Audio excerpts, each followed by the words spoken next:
BCQ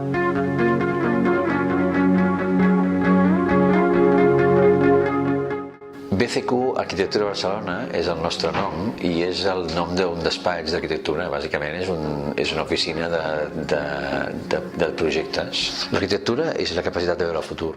Per nosaltres és una activitat, per un costat, molt intel·lectual. Estem construint el món.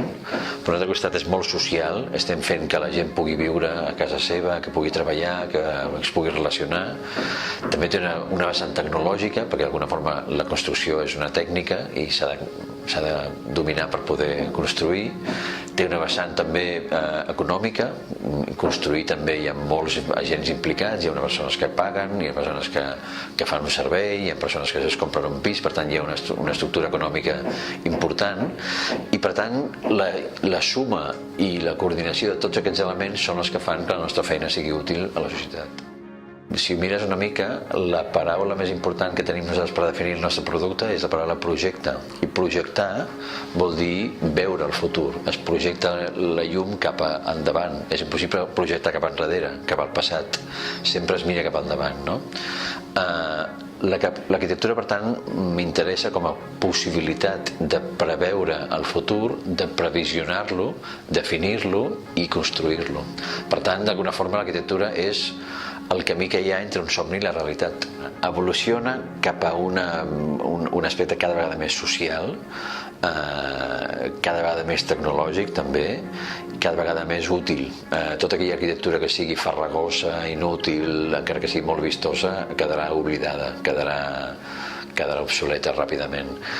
L'arquitectura, si no és útil, no és bona arquitectura. L'arquitectura, si no és contemporàniament tecnologia contemporània, no serà bona arquitectura, i la bona arquitectura senzillament s'oblida o és prescindible. La febre immobiliària, podem dir més aviat el crac del sector immobiliari de fa uns anys, per l'arquitectura va comportar coses molt importants, algunes molt dolentes, senzillament des del punt de vista com més de l'estructura d'empreses d'arquitectura, van patir molt més que potser altres parts del mateix sector o altres sectors. Des del punt de vista, si vols, una mica més intel·lectual, una mica com més reflexiu sobre què va suposar, suposo que va suposar un toc d'atenció, justament això que acabo de dir fa un moment, de que l'arquitectura no podia deixar de ser útil.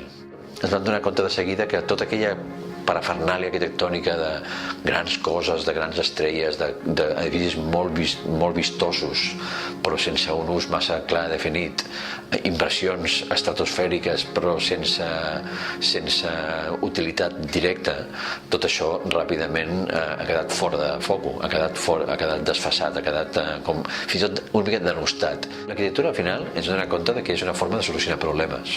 No pot ser que l'arquitectura en creï de problemes, ha de solucionar-los.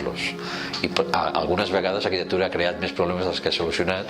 Ara estem molt centrats en solucionar aquells problemes que realment tenim la societat, no? Per tant, l'arquitectura aporta equilibri social, aporta espai públic, aporta poder fer les coses que necessita fer la societat en bones condicions, aporta progrés i aporta benestar. El projecte de la Biblioteca de Sarrià Sant Gervasi va començar amb un concurs d'idees, que vol dir que tu comences a fer la idea i no saps si guanyaràs un concurs, per tant comences d'una forma molt lliure i poses allà el que creus que més t'agradaria fer. Ningú durant el concurs et pot dir què has de fer, no?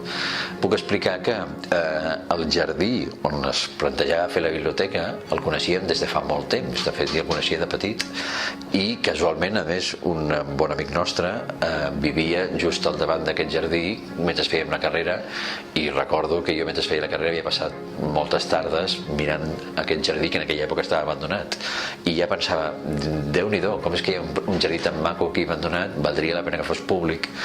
I mira, al final es van convocar aquest concurs i vam estar treballant sobre aquesta biblioteca. Potser per alguna d'això vam pensar, el meu soci, el David Baena, i jo vam pensar que era una mica llàstima ocupar una part del jardí amb un edifici encara que fos públic. Vam pensar, no podem restar espai de jardí. A més, en aquest barri hi ha molt pocs jardins. És un barri bastant dens, tot i que no sigui un barri... És un barri més aviat benestant, però en canvi és molt dens, no hi ha espais públics.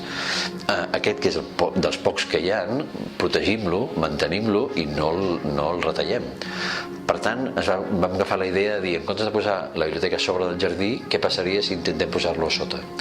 I d'aquesta idea de posar la biblioteca semisoterrada, va sortir una mica la forma que tenia que veure amb la forma del jardí, com posar els arbres en la coberta de la biblioteca. Vam agafar la idea de que la biblioteca estigués soterrada, que la coberta de la biblioteca fos l'extensió del jardí, i d'aquesta forma va sortir la idea de l'edifici que està construït. El Premi Arquitectura de Barcelona és un premi molt maco, no? És un premi molt maco perquè és un premi que et dona la teva ciutat. Diuen que ningú és profeta a la seva terra. Això desmenteix una mica en aquesta dita. Tampoc no volem ser profetes de res, però clar, és molt agradable que la teva ciutat et reconegui el valor d'una obra feta.